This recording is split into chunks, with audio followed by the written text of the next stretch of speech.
एक रहस्यमय अज्ञात वायरस के हर इंसान को बाहर निकालने के बाद फिलिप मिलर पृथ्वी पर आखिरी आदमी है।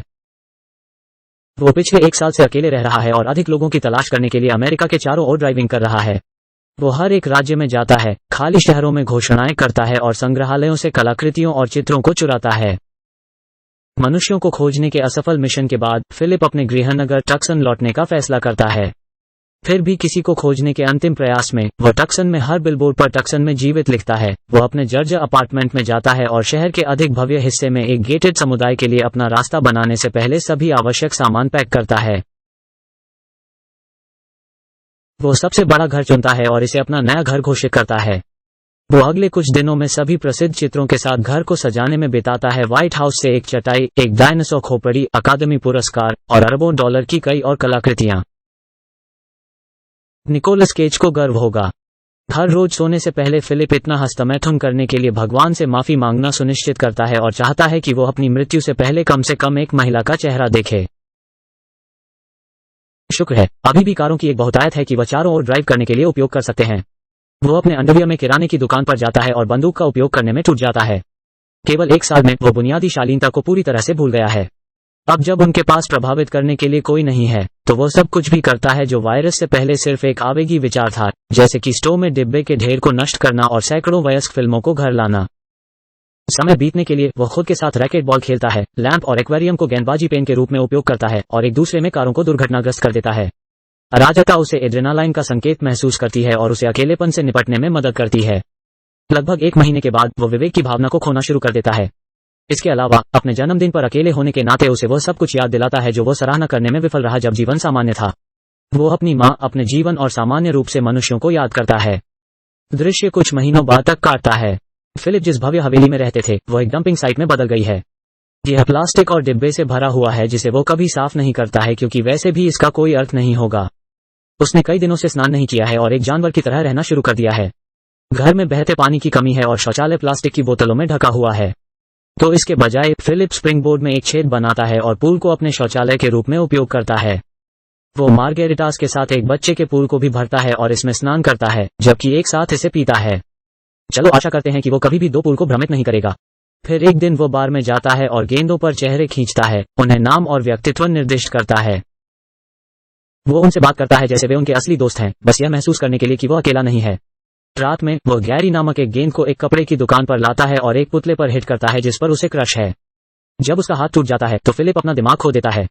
वो तय करता है कि वो अब और नहीं रहना चाहता है और अकल्पनीय को प्रतिबद्ध करने के लिए पास की पहाड़ी पर जाता है।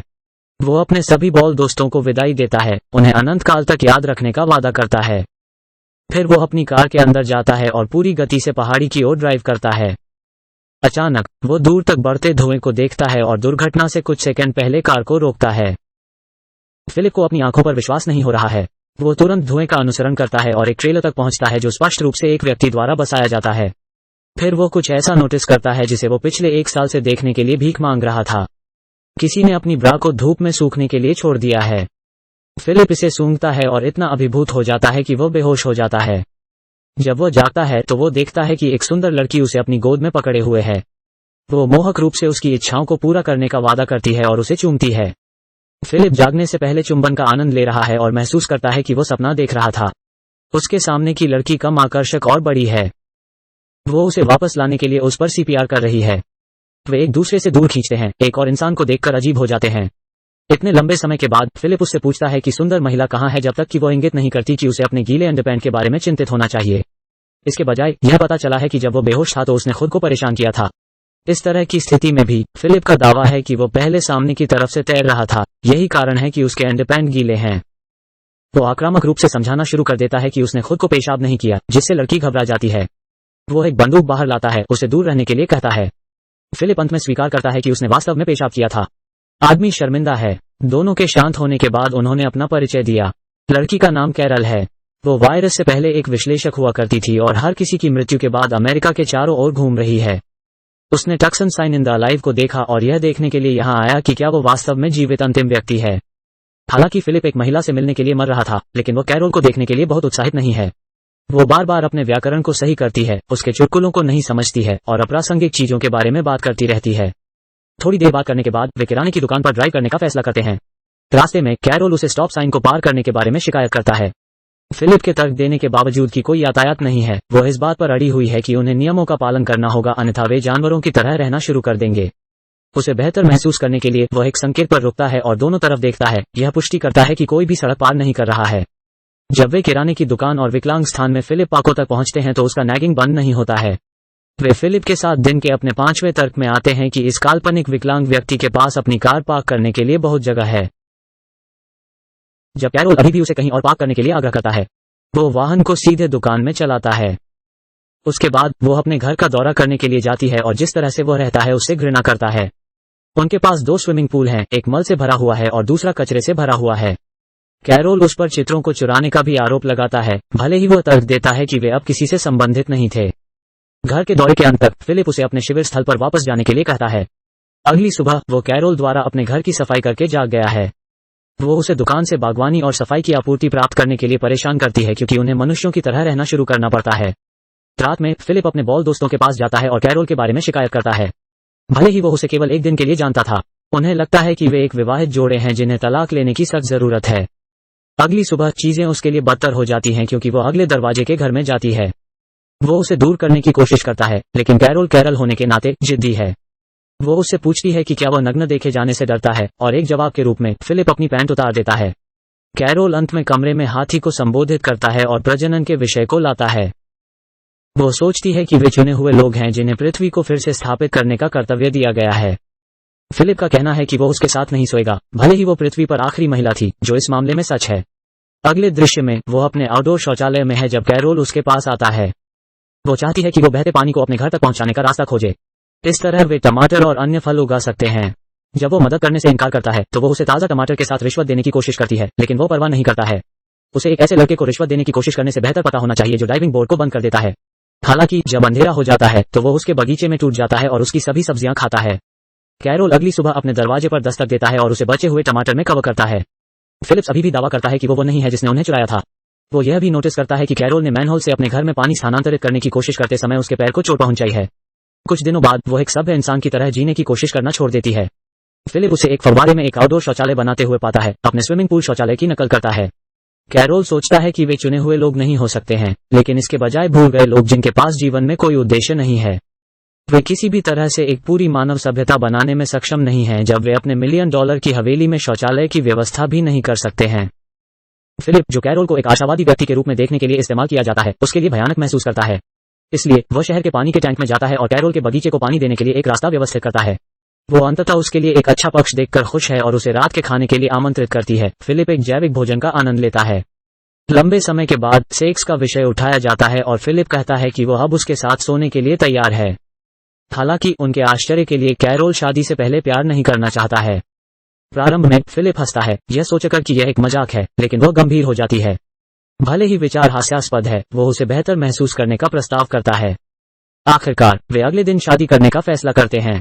निम्नलिखित दृश्य में वे चर्च में अपनी प्रतिज्ञाएं कह रहे हैं।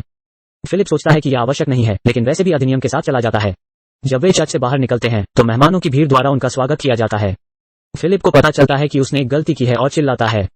फिर वो अपने बिस्तर पर उठता है। शुक्र है कि यह केवल एक सपना था। उसे यह सुनिश्चित करने के लिए खिड़की से बाहर की जांच करनी होगी कि दुनिया का अधिकांश हिस्सा अभी भी मर चुका है।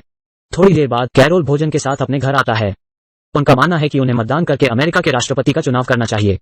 यह बेकार है, लेकिन फिलिप खुद को चुनता है और सर्वसम्मति से राष्ट्रपति बन जाता है। फिर दोनों स्पैगेटी और किशमिश गेंदों का आनंद लेते हैं, जो कैरोल सोचता है कि मीटबॉल के लिए एक अच्छा विकल्प है। इसके बाद आखिरकार शादी का दिन आता है। कैरोल सजावट और केक तैयार करता है, जबकि फिलिप को उनके लिए छल्ले प्राप्त करने का काम सौंपा जाता है। हालांकि छल्ले प्राप्त करने के बजाय वो अपने बॉल दोस्तों के लिए एक बैचलरेट पार्टी फेंकता है, एक पार्किंग में यादृच्छिक चीजों में आग लगाता है। वो पुतले को अलविदा कहने के लिए भी जाता है, उसे बताता है कि वो हमेशा उसके जीवन का प्यार बनी रहेगी। दिन के अंत में वो चर्च में जाता है, जहां कैरोल ने एक रिकॉर्डिंग तैयार की है जो उनकी शादी को अधिकृत करेगी। संक्षिप्त प्रतिज्ञाओं के बाद यह अंततः छल्ले का आदान प्रदान करने का समय है। यह तब होता है जब कैरोल को पता चलता है कि वो उन्हें नहीं मिला। उसे पता चलता है कि वो एकमात्र प्रयास कर रही है और शादी को बंद कर देती है। बाद में फिलिप उससे बात करने की कोशिश करते हुए उसके दरवाजे पर दस्तक देता है, लेकिन वो जवाब नहीं देती है। इसलिए वो हथौड़े के साथ सामने के दरवाजे को तोड़ता है और घर में प्रवेश करता है। अपने आश्चर्य के लिए उसने वास्तव में इसे सजाने के लिए एक प्रयास में डाल दिया है। यहाँ तक कि उन्होंने उनके लिए एक केक भी तैयार किया है जिसमें उनकी मूर्ति शीर्ष पर है। फिलिप ने जो किया उसके बारे में भयानक महसूस करता है और उससे माफी मांगता है। वो यह भी बताता है कि वो वास्तव में उसके व्यक्तित्व या उसके द्वारा पकाए जाने वाले भोजन को पसंद नहीं करता है, लेकिन फिर भी वो खुश है कि वो मौजूद है क्योंकि उसके बिना वो अभी जीवित नहीं होगा। यह कहने के साथ फिलिप उसे कुछ विशेष करने के लिए बाहर लाता है। निम्नलिखित दृश्य में वे एक गहने की दुकान पर जाते हैं जहां कैरोल को वो सभी छल्ले मिलते हैं जो वो चाहती है। वे अंततः शादी का संचालन करते हैं और उन्हें पति और पत्नी घोषित किया जाता है। रात में दोनों प्यार करते हैं, लेकिन अनुभव यह नहीं है कि फिलिप ने सोचा था कि यह कैसा होगा। कैरोल पूरी रात बात करना बंद नहीं कर सकता है, अजीब टिप्पणी कर रहा है कि वो सोचती है कि गर्म है। अगली सुबह वो उसे अपने घर में रैकेट बॉल खेलते हुए पाती है। फिलिप सोचता है कि वो उसे फिर से नाक करने जा रही है, लेकिन उसके आश्चर्य के लिए वो उसे खेल में शामिल हो जाती है। वे दिन के बाकी हिस्सों का आनंद लेते हैं जैसे कि फिलिप आमतौर पर करता है। वे फायर प्रूफ सूट बनाते हैं और एक दूसरे को आग लगाते हैं, बियर के डिब्बे पर एक बुलडोजर चलाते हैं और फिलिप के पूर्व प्रेमिका से मिलने जाते हैं जो एक पुतले है। कैरोल अपने पति पर मारने के लिए उसे मारने से पहले थोड़ी देर के लिए उससे बात करती है। पहली बार फिलिप खुश है कि उसने उससे शादी की और सोचता है कि उनका जीवन सहनीय हो सकता है। जैसा कि वे घर वापस ड्राइविंग कर रहे हैं, वे अचानक एक जंक्शन में एक लिमो मारा। हैरान फिलिप कार की ओर दौड़ता है और एक सुंदर महिला को उसमें से बाहर निकलता हुआ देखता है। बस जब उसने सोचा कि वो अपनी पत्नी के साथ खुश है तो वो अपनी शादी पर पछतावा करना शुरू कर देता है। यह जानने के लिए कि उनके साथ आगे क्या होता है, हमारी नई चैनल श्रृंखला पर दूसरा भाग देखें।